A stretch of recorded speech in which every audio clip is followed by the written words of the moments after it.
falling in love with, and it's a sport that's going to stay with them for the rest of their lives. And they want to keep coming back. So despite some shots that we regret, they want to keep coming back, and that's what I think all of us go through as golfers.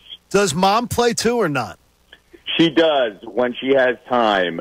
She's as competitive as anybody I've ever met. So You've always depicted her that way. So I was wondering. Those are fun outings, John. Let me tell you, those are fun outings. That's great family memories too. I mean, we're talking about great memories this morning of just this year feels special. Everything about it of this Philly season feels special. And are you the kind of fan though who tends to bathe in the moment, or are you one who starts to look ahead and go, okay, let's hope this all works out in October? Yeah, I'm both of those, John. Like yesterday, actually the last 3 days, I've kind of taken a stance of, man, let's just lean into this and bathe into all of this, because this is uncharted territory on how we feel about this team. I haven't felt this way since I would say 2008, 2009.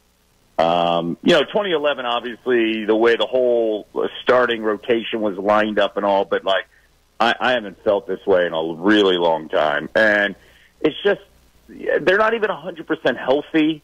There's a lot of good going on. I had Dawn Staley on the air yesterday, and we were talking about her, her love for Philadelphia. And at one point, I asked her, this is a question you guys would ask me. I think you've asked me a couple times in the last few months.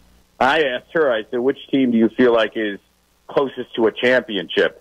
And the reason why is just all the moves the Sixers have made, the Eagles have made, that the way the Flyers are turning the entire franchise around to feel good. And then what's going on at the bank every single series has been incredible. But to make the statement, John and Andrew, the way they've done it, I think specifically 3 different ways to beat the Dodgers and send a statement has really been incredible. My only concern, it's been my biggest concern from the start of the season, is I think they need to add another bullpen arm. I know you could make a case that they need to target center field, but they need to add another bullpen arm in my mind.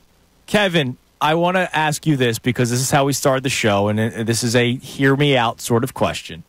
Okay. Is this Phillies team, in your lifetime, one of the greatest teams in Philadelphia sports history? And it's a hear me out because we're not counting championships yet. Like the 2011 Phillies before this year, despite losing in the first round of the playoffs, that was the best Phillies team I ever watched. They won 102 games, and the players on that team, that rotation. This team rivals that, and if not, is better. So where does this team rank in your lifetime among all teams in Philadelphia sports?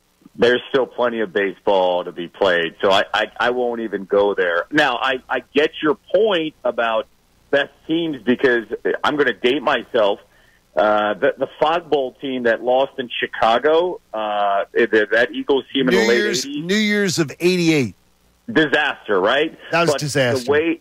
The way we felt about that team, opening day against Green Bay when the knee injury happened with Bryce Paup on Randall, the way we felt about that team, I had to wait the whole season played out. So it's really tough to say. I mean, the way we felt about that Eagles run 2 years ago, that was a phenomenal team. But we have to see the end result before we determine if this team is going to be there. I love that you can lean in and enjoy summer baseball, something we didn't really experience the last 2 years when they made their runs in the fall, right? We didn't enjoy summer baseball the last 2 years because they were always 6 to 8 games back trying to figure things out. The hitting was awful, wasn't consistent. Right now, everybody is doing their job, and they're still not 100% healthy. I mean, Stott is starting to show life. We still haven't had JT there consistently in the back. And again, I come back to they got to figure out the center field situation. Rojas made a phenomenal defensive play, but I also think Dombrowski, what I love about ownership is, hey, do whatever we got to do. Dombrowski, make the moves you've got to make. We've got a window with Bryce, and we're aware of that window.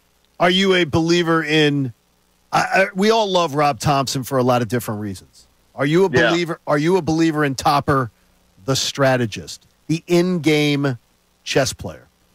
Yeah, especially how he's managed the bullpen. Like, he's done a great job with that. I mean, the Strahm matchup with Ohtani is a perfect example. Like, you bring in Strahm because you just know that lefty-on-lefty slider is working. And listen, the biggest respect I think that baseball gives Topper is to give these two guys, Hoffman and Strahm, the ability to make the All-Star game, because it's not numbers. It's just because they're effective, right? They're smart at what they do. They are aware of what they do.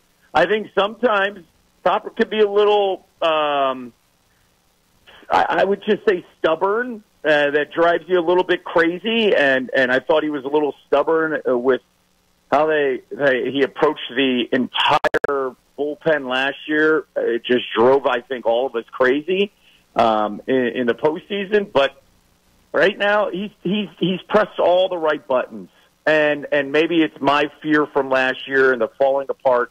That's why I feel like they just need one more arm. They just need one more, and I think they could find a really good reliever that could just continue to add depth and another option when we look at matchups in the fall.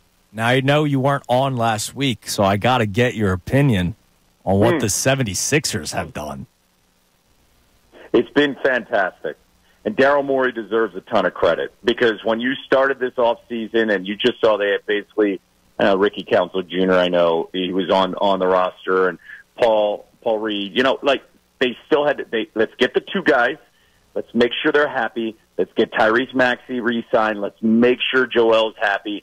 And then by doing that, let's build out, right? And I know a lot of criticism will fall on, well, Paul George. But listen, when you look at the money that they had to spend, and you look at the top flight free agent, and you look at the two stars on the team, and you look at the upgrade that Paul George adds compared to what they had on the roster a year ago, he's done everything right. And he has added depth, veteran depth. I thought Caleb Martin was a phenomenal play. Bringing back Kelly Oubre at his price point, a really, really smart decision. Lowry, I think they're going to continue to add Eric Gordon. Guys that understand moments, and again, that's what they need. Because, listen, to win championships in the NBA, to go deep in playoffs, Jalen Brunson, phenomenal star. Who won those series? Brunson did his job, but the guys like the Josh Harts who did the extra work, the DiVincenzo's that do the extra work. When you look at the Celtics, you're going to get Tatum and Brown in big moments. But who's going to win the series? The Drew Holidays, the Derek Whites, the guys that are veterans that understand their role. And I thought Daryl has done a great job. We've got the two stars. We've got 1 and 1A. Paul George doesn't need to be 1 or 1A. He just needs to be a fantastic number 2, third option. And then let's get all the other guys, the veterans that understand 3 and D. And the way the NBA is, you don't have to be a traditional position player. Can you switch up? Caleb Martin, you understand the Celtics. You have played really well against the Celtics in the playoffs. That's what we need. It's understanding the big picture. And I thought Daryl's done a really good job constructing this. You lead a busy life, Kevin. Do you ever have time to go have batting practice for softball? No. Connor does. Connor does. Connor has time. Hey, what's this all about? Connor has time to do batting practice. That he's working on his craft, and I almost spit up. You've been doing softball practice? Hey, we got playoffs this weekend. Guys wanted to get some swings in. That's a guy that has time, Kevin. He walks in softball. Well, if they're not going to throw me strikes. You don't. Yes, wait a second. There's no way you walk in softball. Yep, absolutely, Kevin. If they're too scared to throw me strikes, I'm going to take pitches. Then what's the whole point of BP? That's a great point, Kevin. That's a great point, Kevin. Now, speaking of time, will you? Now, you got 2 boys, so this might help you. You going to play NCAA 25? Heck yeah. Yeah, that's what I thought. You know he's getting an advanced copy. Guys, listen. I found it 3 years ago. I found my 2014 one. Yeah. And my wife was so mad at me because there were nights she'd walk in and I was in the extra room doing it. It's 2 in the morning, and I'm like, Monica, I'm about to get this 5-star recruit, and Temple's going to continue my dynasty. I moved Temple to the SEC, and we won 12 straight natties. Oh, dude, congratulations. So I was on a bender there for about 2 months, and it was nonstop. Come home. In the middle of my show meetings, I'm taking screenshots, sending it to my producer. I just knocked off Miami. I just won the natty. Like, guys, I am locked into 2025. Trust me, and I can't wait to get the boys involved. Andrew made me the AD this morning of Temple. Yeah, I'm also the head coach of Temple, but because John doesn't play video games, he's my athletic director, and so I think that's a good position for him. I asked him if I'm allowed to cut. I was in the SEC so long. I've asked him, am I allowed to cut corners? Absolutely, Dan. And I said the first thing I'm doing is I'm bringing a bulldozer to North Broad, and we're getting an on-campus stadium.